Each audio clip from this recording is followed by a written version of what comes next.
We are back. I'm very happy to have on the Goldstein on Gelt show Eric Jackson, who ran the marketing team at PayPal.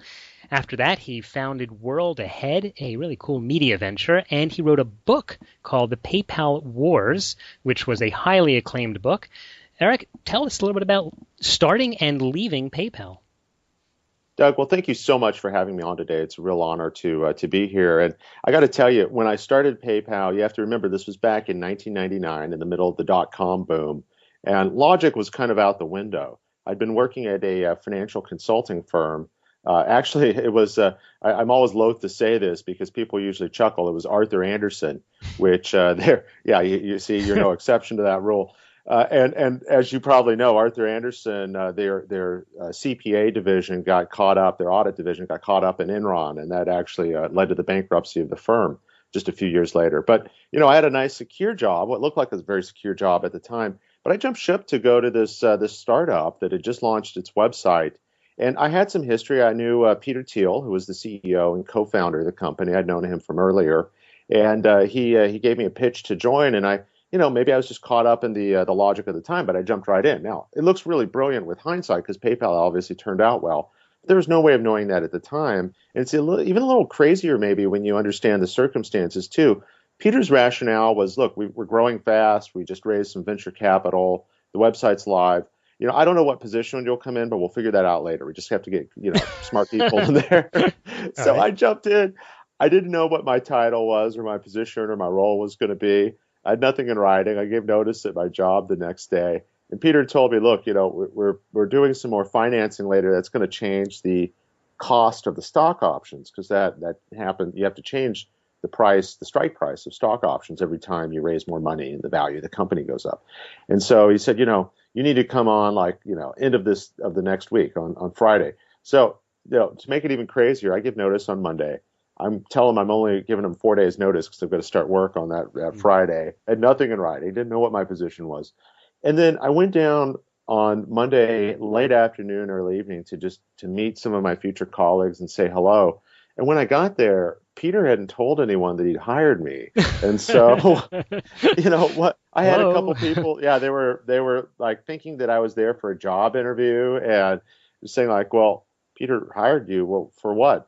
I don't know. I don't know what the position is he hired you. So this is kind of crazy way to start, and real lack of structure. Obviously, we got all that stuff figured out over time, but in a way, it's kind of a symbol of going from a corporate job to a dot-com job, a startup job, where there's a lot less structure and things just kind of have to get done as best they can. So that was my start. It was a really kind of a crazy start to it. And maybe to bring that full circle, you can ask how'd I get in and how'd I ultimately leave? Well, there was a lot packed in the 3.5, 4 years in between starting and leaving.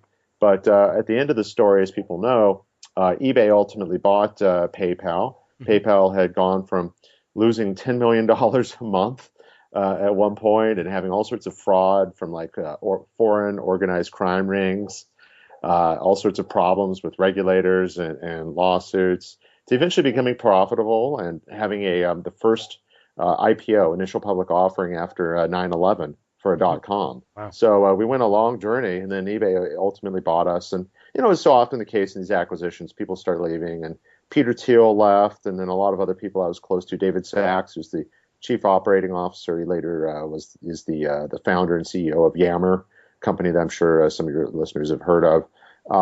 So a lot of people like that. Max Levchin, brilliant guy, who's the chief technology officer and is right now, I believe, he's the chairman of Yelp. Went on to other things. So they all left. The culture changed a little bit, and at a point in late 2003, I transitioned out as well. So it's kind of typical and anticlimactic ending, but what a beginning, and man, what a lot of adventures in between. So what was the original dream of PayPal? Wow. Well, I'll answer that in sort of a two-part answer. I mean, the technology, as was initially envisioned, was really for handhelds. It was meant to be sort of a mobile technology that you could replace your wallet. So really a digital wallet in sort of the most literal sense. And back in those days, I mean, Palm Pilots were really kind of the only technology that worked for that. We didn't have smartphones yet.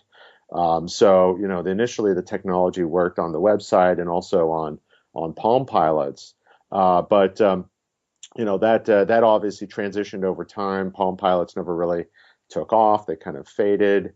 Smartphones later replaced them. So in the meantime, we were really just focused. We moved our focus toward much more toward online and you know allowing website payments to work and also to apply that towards eBay and other sorts of transactional situations, which proved to be a faster way to grow than just focusing on kind of personal payments and personal wallet type transactions. So that shifted quite a lot. So that was really the sort of vision on an operational sense and how that changed. But the vision for what could the company become, what could the product ultimately do, was even bigger than that. I mean, we thought that this could be a true digital currency, a currency that would allow people all over the world to have a means of keeping their money safe, keeping it in the cloud, and frankly having it out of the reach of governments and currency manipulation. And you have to remember, 99, 2000, 2001, this was all right after all the currency crises of the late 90s. And I'm sure that, you and also educated listeners of your show are going to remember that pretty well. There were just a series of currency crises that went through much of the developing world back in the late 90s, 97, 98, around that time. And a lot of governments which are trying to manipulate their interest rates and their exchange rates. And as I'm sure all the Nobel laureates on your show would tell you that you can do one but not the other. And if Right. you're trying to monkey around with both, you're going to get in trouble. And so you had a series of currency devaluations when these currencies came under attack by currency traders like George Soros. And so yeah, and then these Certainly a tumultuous time in the markets when it, PayPal really got started. We're yeah. talking we're talking with Eric Jackson, who wrote a book called The PayPal Wars. Eric, it seems to me that in my personal experience using PayPal, that mostly what people use it for is it feels like a safe way to transfer money, the way that you might transfer money through a bank. But you obviously saw it as a very different model, because not just to compete against the big banks in the world. How did you see that when you were working there? That's a good question, Doug. And actually, the way we saw it was really different than the way it ultimately wound up. So I mentioned a minute ago that we saw it really as sort of a person-to-person payment service, a digital wallet, one that was physical, you could carry around with you, like on a Palm Pilot. And as we shifted to really focus on online and focusing on auctions like eBay and transactional situations, that helped the company grow quite a lot. Now, original expectation was that people would kind of treat it like a digital wallet and always leave money in there, just like people walk around with some money in their wallet and aren't too worried about it and always want to have some cash. But in reality, when people started using us for eBay, they'd not really keep a big balance. They kind of bring some money in through their bank or their credit card, make their payment, and then whoever received the money would often want to transfer it out to their bank, especially if they were a small business receiving funds. Had to worry about cash flow. So what we realized was that money wasn't recirculating so much in PayPal as it was just coming in and coming out. And so our original model had been, get this, that we would make money off the float, that there'd just be enough money floating Really? around. And interest rates were high back in the late 90s. And as they were going higher and higher in the U.S., that was part of the reason that the dot-com crash happened in starting around April 2000, when the Nasdaq fell from like 5,000 down to 3, and then 2,000 and below.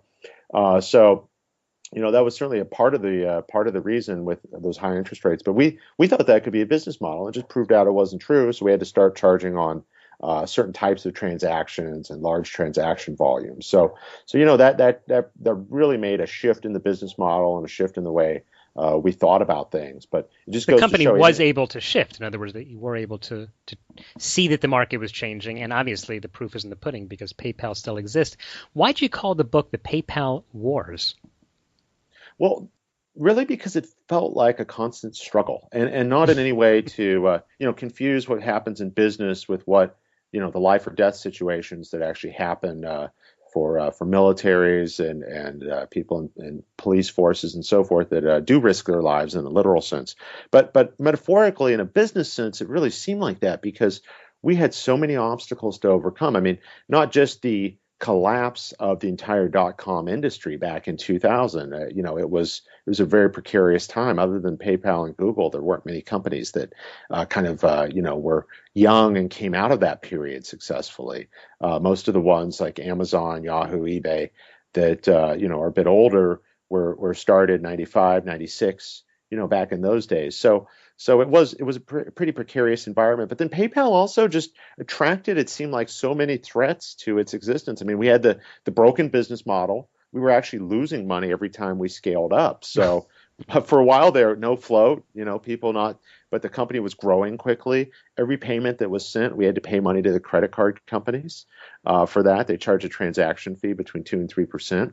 So we were losing money every time people used the product, and it was still free for a big period of that time. And then we also attracted a lot of organized crime rings. Now they weren't hacking into PayPal. It's not like they somehow got in there and the information was not secure. In fact, the information at PayPal is super secure. We had the best encryption at the time, and Max Levchin and his engineering team are just a bunch of geniuses. So that was safe. But what they did, they came in through the front door. They didn't break into the bank. They just walked into the bank, and they're essentially using PayPal to launder payments off of credit cards they'd stolen already on the black market. So they found this as like a big old cash register that they could keep using. So we were losing millions of dollars a month. I mean, there were a lot of Russian and Eastern European crime rings that were taking advantage of this. So we kind of had all those risks going on: broken business model, organized crime.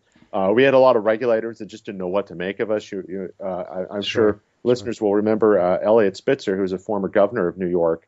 But he also, before that, he was the attorney general, and he and a number of other attorney generals around the country just didn't know what PayPal was. They thought, hey, is this a bank? What is this? Because obviously banks have huge regulatory requirements about the money they have to keep on hand. And that's for good reason. They make loans and things like that, so they have to worry about liquidity. But if you'd have imposed those requirements on PayPal, it would have been disastrous for a technology company. So there was that question as well with regulators and litigation. We got banned in the state of Louisiana for a couple of weeks, actually. The attorney general's office there decided, let's shoot first and ask questions later. Sent us a cease and desist notice. So we sent out an email to the thousands of people that were PayPal users and residents of that state, and also provided the phone number for that fellow's office. And I think their switchboard melted down with angry calls. They relented a couple days later. That was a very strategic move. Eric, we are just about out of time. Tell us in the last minute or so, what are you doing now, and how can people follow you? Great. Well, I'm actually, I'm still doing the technology startup thing. I guess once you start, it's hard to stop.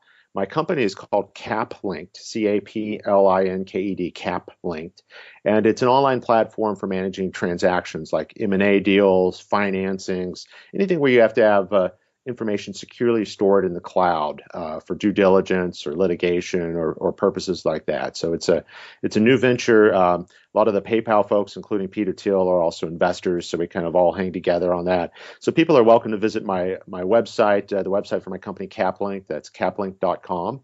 And you can also follow me on Twitter. My Twitter handle is Eric M. Jackson, ERIC, the letter M, JACKSON, Eric M. Jackson on Twitter. So those are a couple different ways to track what I'm up to. Great. And we will put links to those at the show notes at goldsteinongelt.com. Eric Jackson, I really appreciate you taking the time today. Thanks so much, Doug. You've been listening to the Goldstein on Gelt Show with money maven Doug Goldstein. Doug's weekly radio show is heard around the world, but if you miss it, you can download the podcast at www.goldsteinongelt.com. The Goldstein on Gelt Show gives you up-to-date financial ideas so you can get on the path to financial freedom. If you'd like your questions answered on the air or off, send Doug an email to doug@profile-financial.com. It's your money for your future, so join Doug every week to build your wealth on the Goldstein on Gelt Show.